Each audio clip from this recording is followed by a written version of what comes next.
Tuesday morning. I think we have a very good demonstration for you that's going to be brought to you by Jeannie He, and allow Jeannie to give her own introductions. But my name is Joe Ham. I'm with Auto Stamped, and we are a manufacturer, or actually we're a company that offers solutions to the tool and die and stamping industry, such as helping companies help in regards to estimation, to design, to prove out, to manufacturing of their tooling. And today we're going to talk a little bit about the company Hexagon and their what people are just popping in here. Again, welcome everybody. This is a recorded session. I will have the recording available afterwards. Just for housekeeping rules, I'd like to have everyone muted, if please. And then again, at the end of the webinar, we should allow enough time to ask for any questions that anyone may have. I just wanted to kind of touch on real quickly, what is I, and really what is it doing for CAD and CAM in the CAE industry? And we talked about the CostOptimizer Professional, which is really has a lot of the AI functionality within it, allowing companies to not only uh, you know blank their parts and have it automated, but it also provides you with the ability to nest and get the best possible nest and orientation and optimization for your project, as well as it does pick up. And you'll notice as Gina goes through her presentation, there's a lot of automation. So there you'll see a lot of the feature recognition within the program. You'll see that actually make your 2D cuts as far as for your piercings and your trims, and you also see a 3D process that the system automatically comes up with. So with that said, uh, you know, it, people ask me and they say, is AI going to replace me? And the answer is no. There's no possible way that AI can possibly do this, just because of the fact that there are many details, and companies, when running the software or AI solutions, they're going to need to know what type of material is going to be placed into that particular project. They're going to know, is there going to be constraints such as binders, pressure pads, um, draw bead constraints to be added to help produce. Now, granted, down the road, will there be some possible solutions to help this? I'm sure, in that there's going to be intelligence such as looping, but right now we do have the ability to help and set up tasks like the meshing settings and boundary conditions. We also currently have a human engineer still review and evaluate everything. Things that AI being your smart assistant. That's how we should be looking at this particular program, and that it does have the ability to do automation, but it does have the ability to do to do manual settings. And like I mentioned before, what are we looking at in the future? Again, right now we do have the automated. It does suggest not only the tooling process but the tooling setup, but also to give you the cost.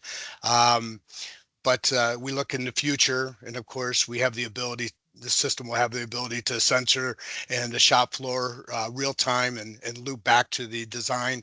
It'll provide the process to be able to notify, where your radiuses are too tight, and be able to make changes within your design. So these are good things that are currently happening as we look forward into the future. But the bottom line is that the AI will handle, the boring tasks, the CAD, CAM, AE, CAE. Um, it'll allow the engineers to be more creative and manipulate the program to tell it kind of how it wants to process parts and manufacture the tooling. And what we're here to show you today is how companies can actually be first to the market, provide the ability to come in, receive your RFQs, get them out promptly within minutes, knowing that you have a repeatable process and also be in line with your costs. So that's what we're here to show you today. And without any further ado, I truly want to move this over because I'm not sure exactly how much time we're going to have and if we're going to be able to, we want to make sure we fit in any questions that are had. So I'm going to actually shut off my camera just to save, well, just to hopefully have no problems as far as the recording. But Jeannie, I want to welcome Jeannie He, Dr. Jeannie He. Jeannie, are you online with us? Yes, I'm here. Can you Wonderful, hear me? wonderful. Absolutely. Let me turn off my camera and I'm going to have you get right into it so we can leave everything open at the end of the session to answer any questions that our our uh, our friends may have. Okay, Thank I'm you. going to go over two demos. One is a progressive diet, another one is a line diet. So we can just start a new project. And this FTI quoting cost estimating pro is very automated. They do have this wizard on the lower left corner, kind of direct you where to go. I'm going to bring in the geometry first. So I bring in a one up bracket. Then next step, once the geometry is in, we can just look for the next step. So the program separates apart into three different groups, the thickness group, top surface, and bottom surface. We can work with, we can just work with any surface you picked except the thickness surface. Then we continue, go to next, define material. We have a lot of material to pick. I'm just going to pick this CRCQ. Thickness is recognized automatically. Then we continue, fill up all the trim holes. We can just select all of them and patch them up and continue go next. Next one, we're going to recognize the part feature. You can generate and edit. I'm going to just use automation generate. Then you can see the program recognize this is the flange, that's the first draw, and then we have the embossment and then extrusion. Yeah, it's right. If it's not right, you can always edit them. Then the next step, we're going to define a draw direction, basically a punch direction. You can select them by all different ways. I'm just going to pick one of the flat surface right here. And that's my punch direction. Then continue next step. We're going to set up the process. We're not going to create a binder addendum here. So I jump to process setup. This is the conversion of the surface to mesh. Then the next step is picking the punch direction. I'm going to use the same vector. Then program going to ask you, are you going to form this part or draw? If you don't know, you just say automatic. Then solve. So this is the calculation part for this unfolding this part. Then we can see the flattened blank. And from here, we can go next step. We can go blank definition. Right here, they give you the dimension of your blank. Then we can just say, okay, you can select you're going to just simply nest it or progressive nesting or just strip nesting to fix the dimension of the sheet. We're going to go progressive nesting. And right here, the program going to ask you pick a die plane. So I'm going to pick this flat area. So that's my die plane. And this contour shows you the edge, the stretch of the edge of the part. And you can see the blue area is where you can put a stretch web. And the red area is going to move a lot. So it's called difficult. And then we can continue, go to the next step, which is define, select how you're going to carry this part. So this part I'm going to carry with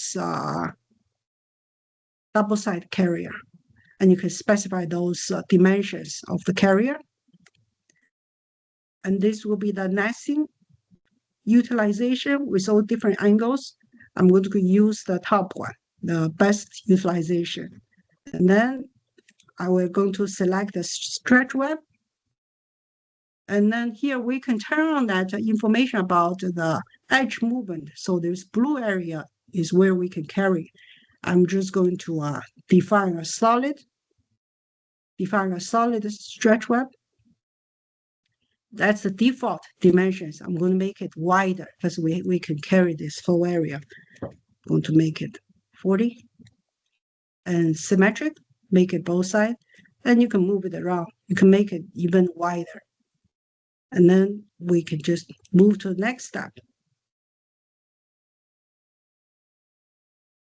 So the next step is going to pick a die plane.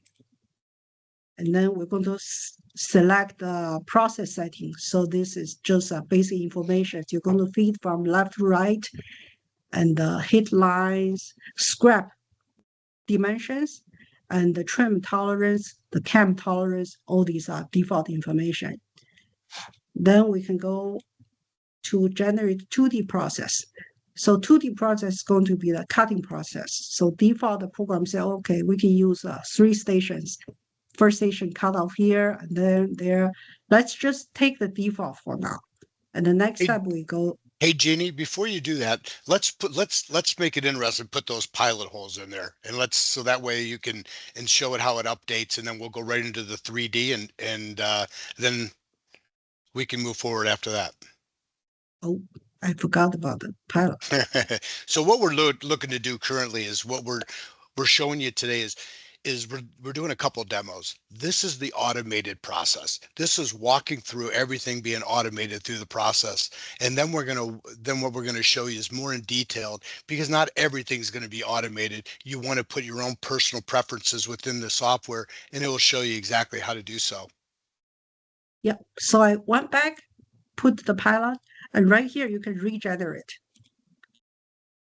So we regenerate the 2D process, and then the next step is the 3D process. And that's your 3D process. So the first form, and then flange, extrusion.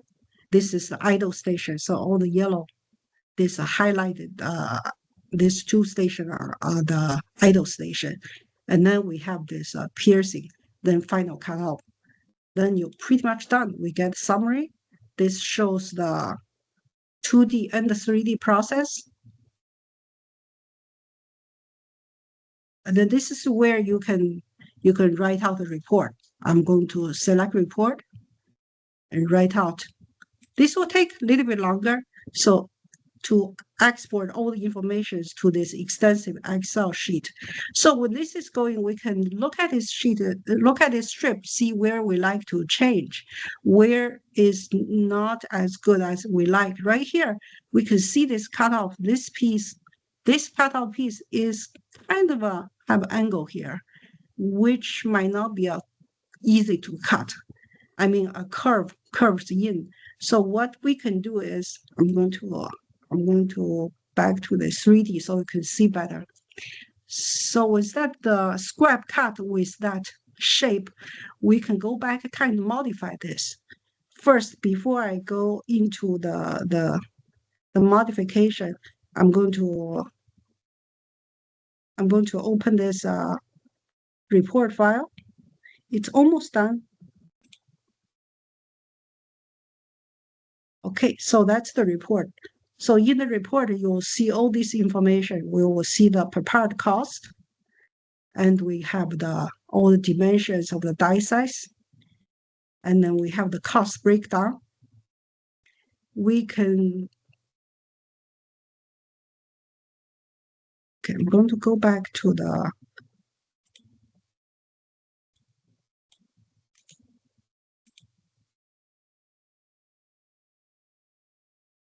yep, right here at the end of the summary, we can also see this cost breakdown from the interface.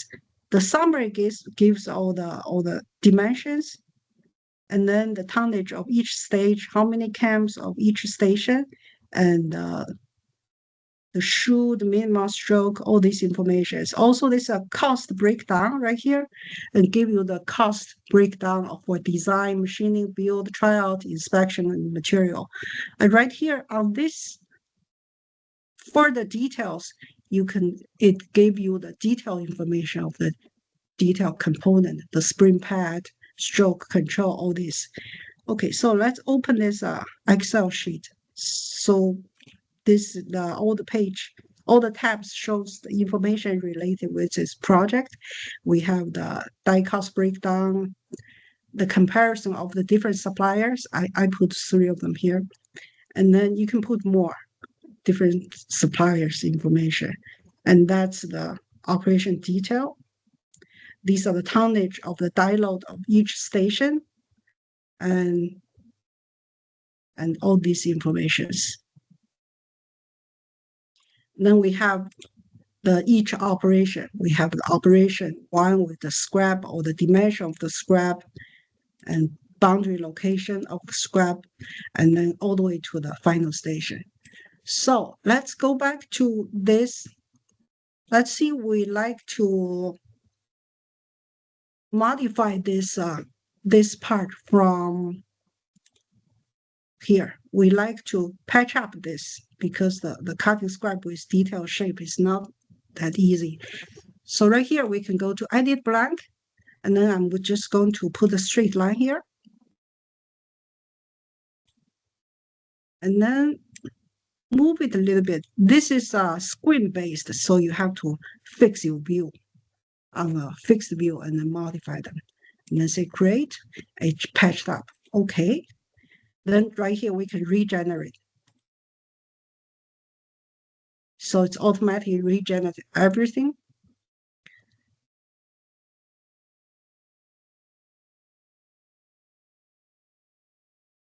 Now we will see that scrap shape. The scrap will be, okay, so the scrap doesn't have the notch anymore because we cut it down in this station, and that's our scrap. The other thing we can go further into it is the stretch web. We know we just pick a stretch web like that and then run with it. In this software, we can also quickly run a simulation to check the stretch web stress states to see if that stretch web has issues.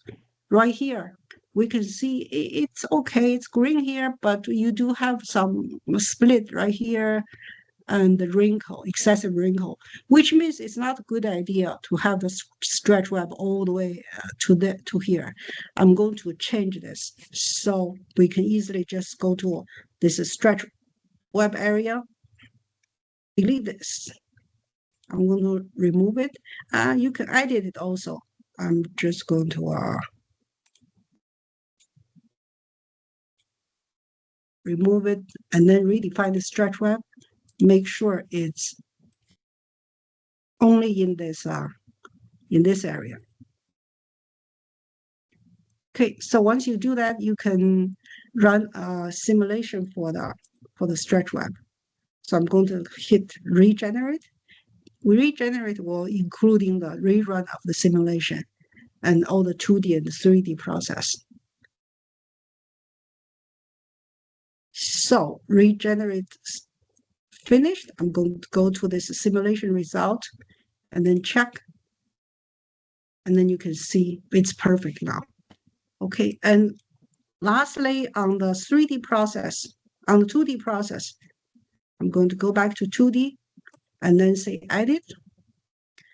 If you said, okay, I don't want 4 stations for the cutting, I like to cut it down. And first, I don't need this idle station. You can just delete it.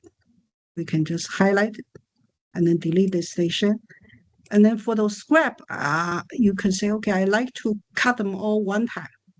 You can easily do that. You just, right now we cut here first and then here and then there.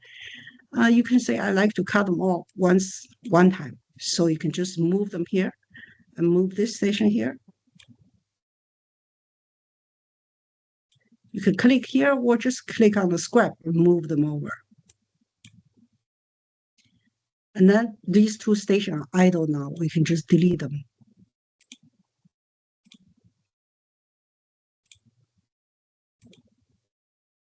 Okay. Then we have to confirm this. Yeah, the program going to complain that you have issues. You probably just the die might be weak to cut it that way. Most time the program will take it if it's not far off from what we need. Okay, so we regenerate the 3D process.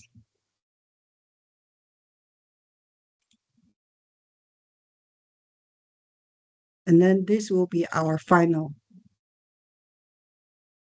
operation. So we have, it's not very practical, but I'm showing you this will be our 2D trim and then form and then go up all the way to the end. Okay, so that's my first demo.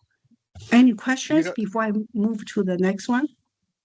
Jeannie, you make some really good points. And I think I want to highlight two of them.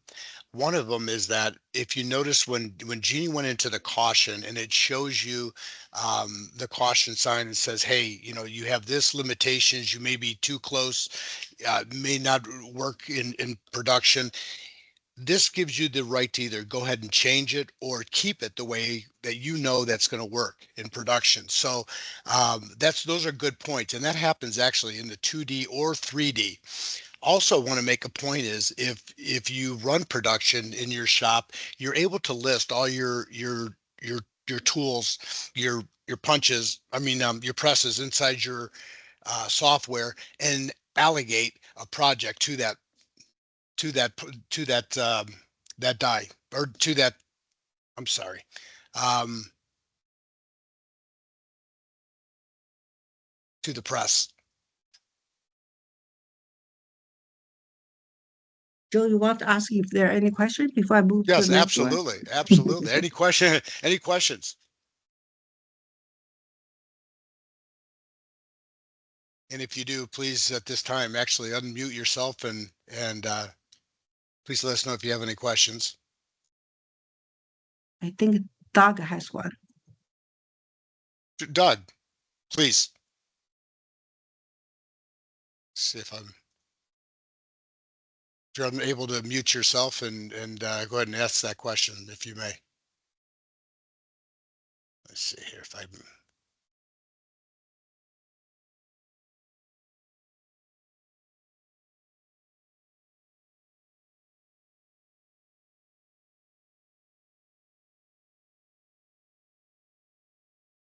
The most time we got questioned about how to put in their supplier informations. You can always go to this project setting and progressive or line die setting, and then go to the regional die setting. And this is where you set your supplier. You can just simply go to copy and then give a new name. Let's see, this is supply from the east side. And then you can change all these numbers and then save them. Then you have another supplier. And you can also calibrate. If you said, okay, this program calculation is a little bit off from mine, and you can always put a calibrate the percentage scale factor there. If the estimate is 10% too low, you just put 10%, add to 10% there. And if it's too high, you can just go negative, minus 10% there. Okay, if there's no question, I'm going to move to the next one. Next one is line die. Okay, so I'm going to read in the information first. So again, we go geometry. This is a double attached part. So I'm going to read in two geometries. So this is the first one. Then I'm going to read in the second one. I can read in the second one from here. So the left-hand side, and this is the right-hand side. So we can see there are two geometry group shows up here. Two groups. So both group we have to go through the same procedure, which is define material. And then also we'll go to show the part first. And then go through this step, select all of them. And also for the second part, define material, fill up. Now, both these two parts has a little tab here. For this, we need to unfold the tab first. We don't want to lay out the part with this unfolded. To do that, we can go over to the right side, use part feature. Instead of generate part feature, we're going to define them. We will define those as flange.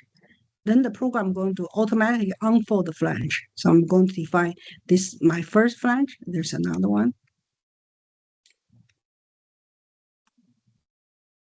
To define this.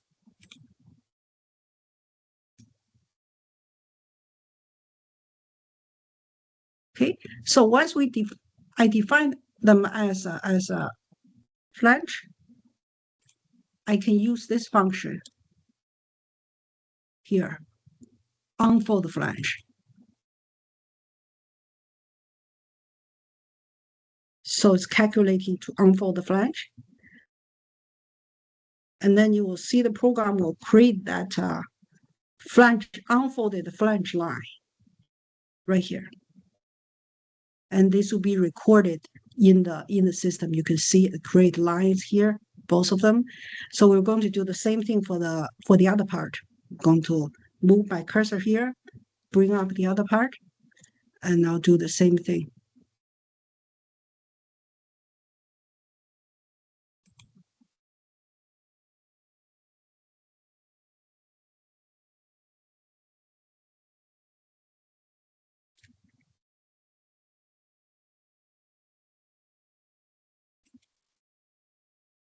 So that's the flange line.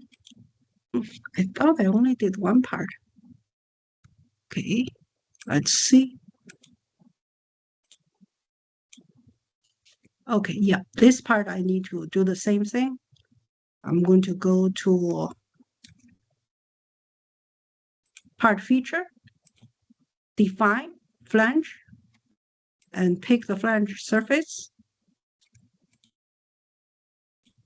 Oh, missed one. Okay.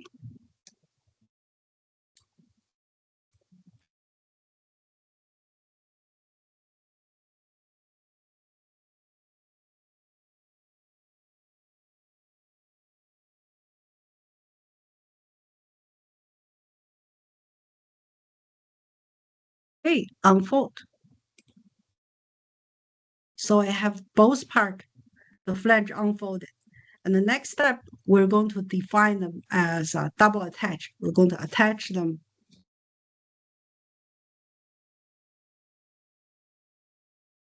Okay, so double attach, we're going to look for the double attach icon here. And you can attach as mirror double part or advanced. Advanced means both sides already provided and they probably look different. So we go advanced, and the geometry one will be the left-hand side and geometry one set one.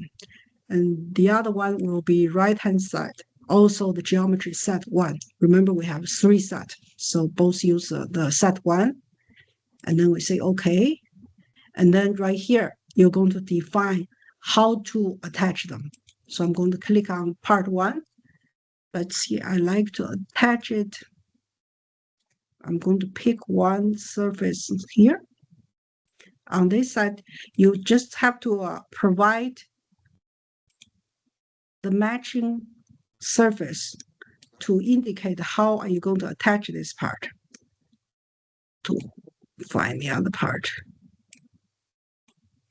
I believe it's here. Align. Yep, I'm going to put on the top view.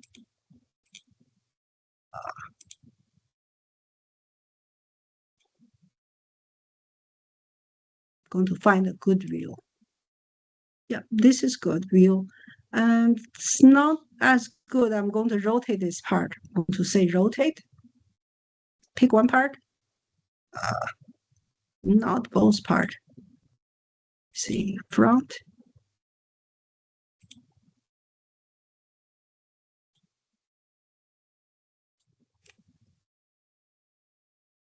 Okay, so that's pretty good. Okay, and you can also adjust this distance between these two parts, make them closer, and then this is good. And then we're going to bridge this center area. And to do that, we can go to this bridging. I'm going to say bridge from here, highlight the edge that you like to bridge. Okay, part 2, I'm going to bridge from here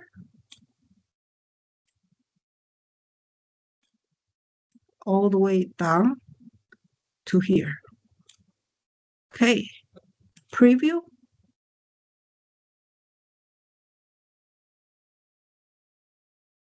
It's going to create a surface and mesh in between these two parts. So now we connect them.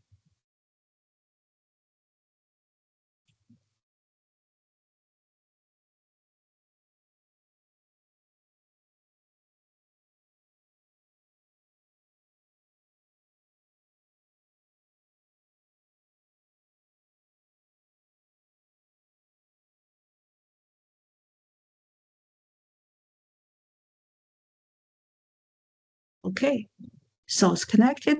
We're going to go accept this and then move to the next step.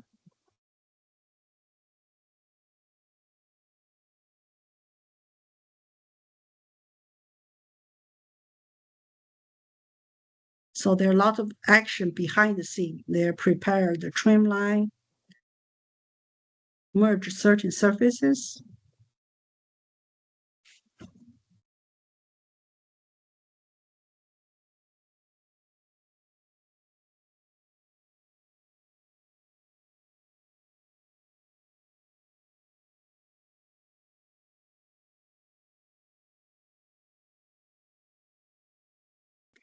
Yeah, when you have those run those operations, they are hint on the bottom of the window. So it's done. We're going to go next. So next, we like to create a part feature. Let's create the, going to pick the draw direction. And then we're going to create a 3D addendum. This, let me see. Let's do a process setup first. We're going to convert the surface to mesh and unfold the part first.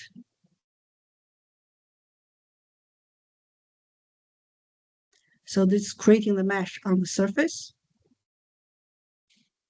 I think I messed up a little bit on the, when I rotate, the view was not very good. So the part was a little bit distorted. So it wasn't really flat, but we should be okay. Okay, punch direction. I'm going to select one point to pick the punch direction. Then process, I'm going to say automatic. Solve, this is solve the unfold. Then next step, we go to blank definition.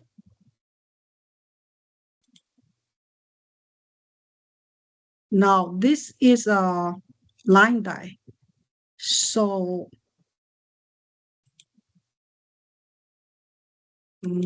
we should be able to select a cutout die. Cutoff die.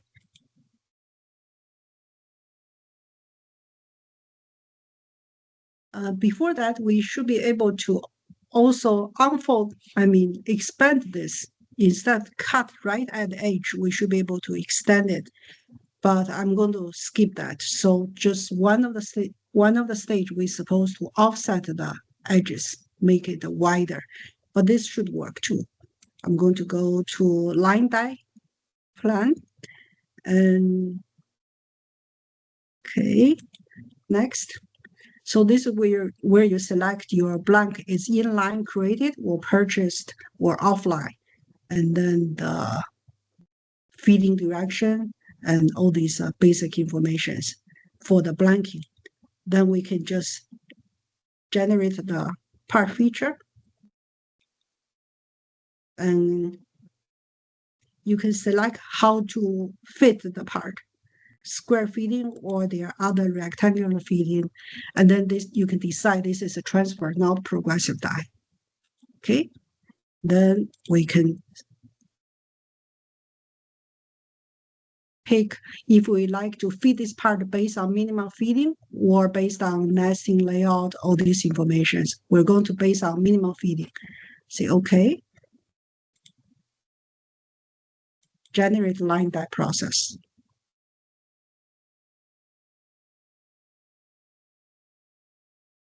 And this is our line die process. We have draw and then trim,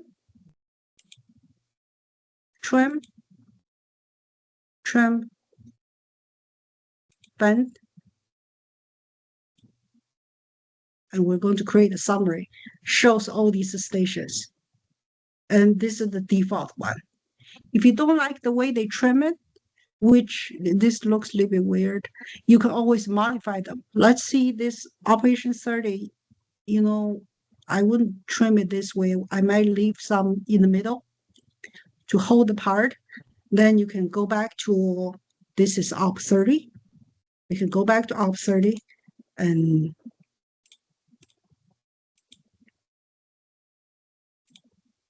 edit them.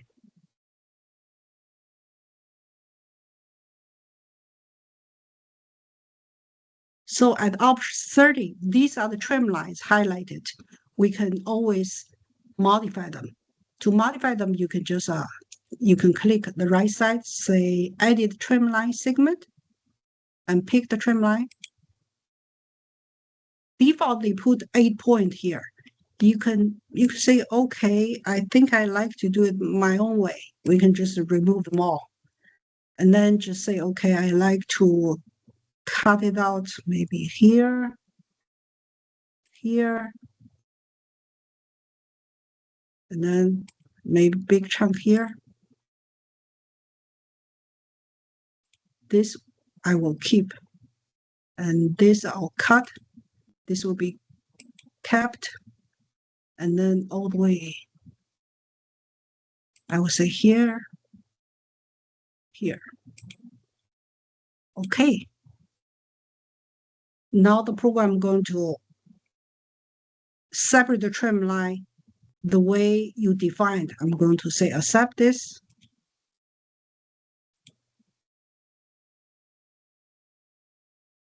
And then you can define how you're going to cut those scraps the way you like. So we're going to cut, let's see, going to regenerate first.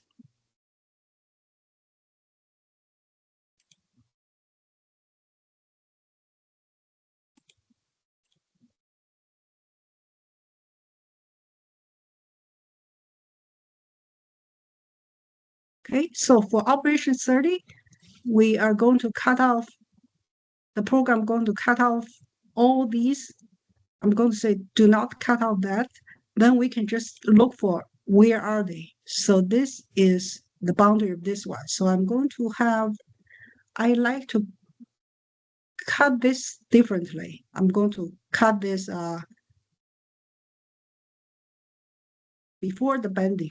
So what I see the bending of the tab is right here. So before the bending, so I'm going to move this all the way here.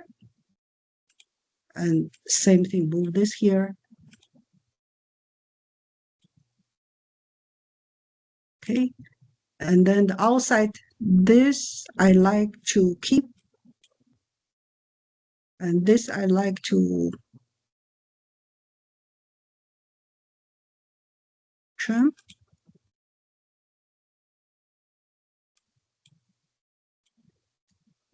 Keep the corner one. So the goal is we keep the corner one. We cut off all the non-corner one, the first shot. So this I'm going to keep. cut off. That's the key. And that's cut off. So there are more cut off pit here. I'm going to leave the inner side for now. Okay, so let's see.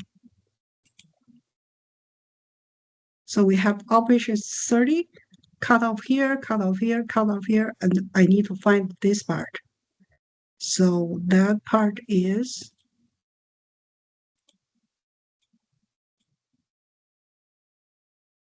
there.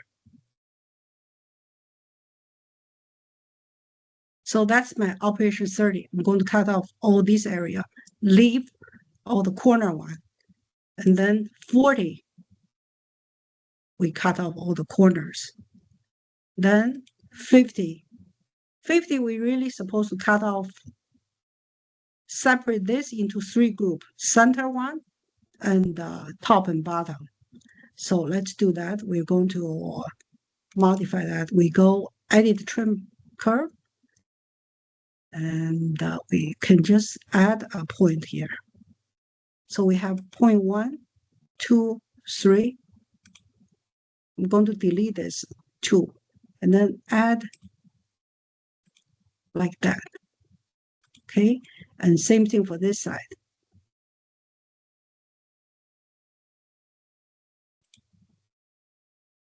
So I'm going to delete the center point and then add 2 here. So we have 3 chunks of scrap here. We have this one,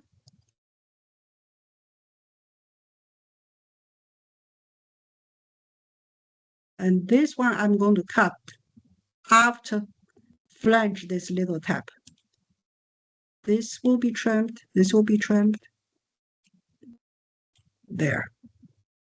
Okay, so after flange tab, and then we cut off that last station. Okay.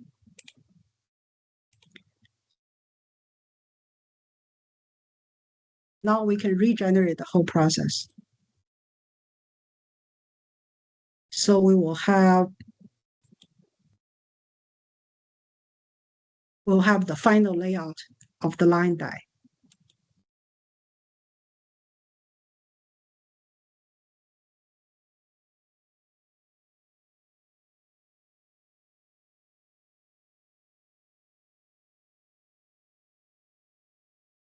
We have to validate the process. Then we can go to summary. Now we cut off the corner. I thought it was the other way. I'll cut off keep the corner, cut off the center, and then this will be operation 40. And then we cut off this tool. We bend the tab. So we have the tab formed and then cut off here. So this is just a rough illustration of the process, line die process. And again, we have all the information here for all the general informations, and also the cost breakdown with the details. The line die, we don't have detail. Okay, and write out the summary here, the report for the final report. Okay, I'm going to export the report, and that's it. Joe, can you open for questions? I think I'm almost done. Yeah, I think I'm going to try and ask, for those who want to ask questions, there's a mic icon next to the leave and the share. If you select that, I believe that'll allow you to be unmuted to ask questions.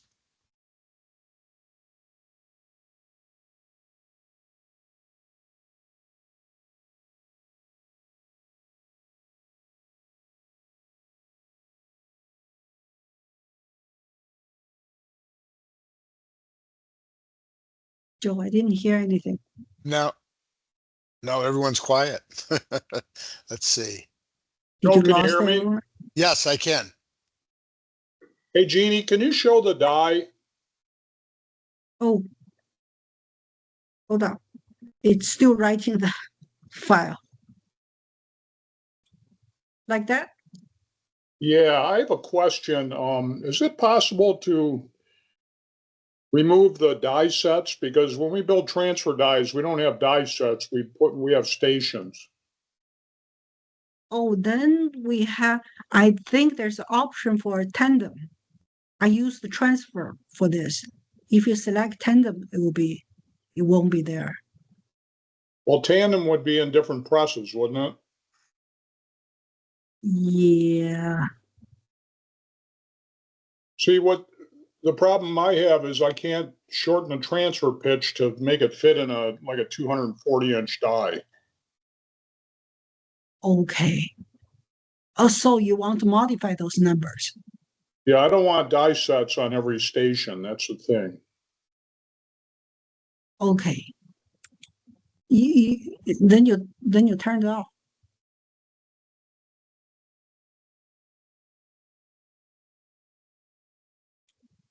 Yeah, we might need to take that offline. I mean, Yeah, if you want to get back yeah, to us, absolutely.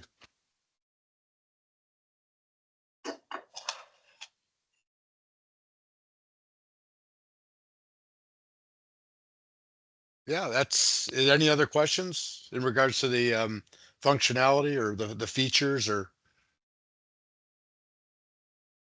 Yeah, I have one. Can you hear me? Yes, I can. The intermediate geometry, is that exportable, that the software creates? Yes, it's exportable. Uh, when you, I think when you finish, there's one export icon there. You can Hmm. write out, but the geometry is very detailed. You have to read in with CAD packages. Hmm.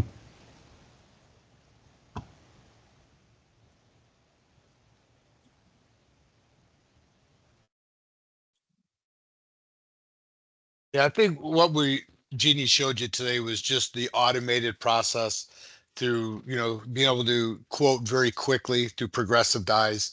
If again, there are some automated features, if we want to simplify the transfer, quoting aspect of it, Jeannie wanted to show you very deep in that this has functionality of actually bringing in the two separate parts as well as creating um, you know, the runoff surfaces and Jeannie, what are you going to show this right Oh, I'm now? trying to find that export icon. Oh, Uh, okay. let me see if I can find a database has it. I also want to mention that in any type of the costs, these can be fluctuated based upon to your calculations, entering your own hourly wage or wages as well as material costs.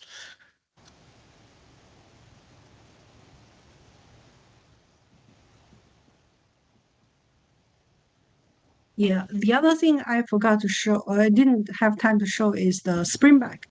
Uh, you can always run the spring back and then check it basically give you a tendency how your part will spring back. You can kind of scale it, and then you will know roughly how the spring back will behave. And you can find this called displacement magnitude, and it give you the magnitude. Magnitude might not be correct because this is basically based on just one crash form. And you'll see you will have a spring up in that area and also open up here. The export of the file, let me see if I can find it. It's right here. This is export that. Intermediate also have the export.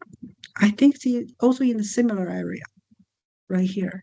If you couldn't find here, look for the right side. So you go export, it's going to write out as IGES. I think only support IGES now. So give you the whole IGES file of this layout.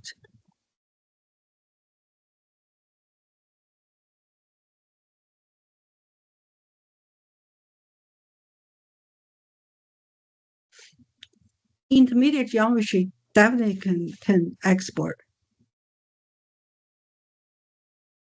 I've done that before. I just don't remember I export from the sidebar or the middle bar. Do you want me to try Very good. find it? Mhm. No, that's it can do that, has that capability, but is just to move everything forward because we only have 10 minutes. Is there any other questions we can answer?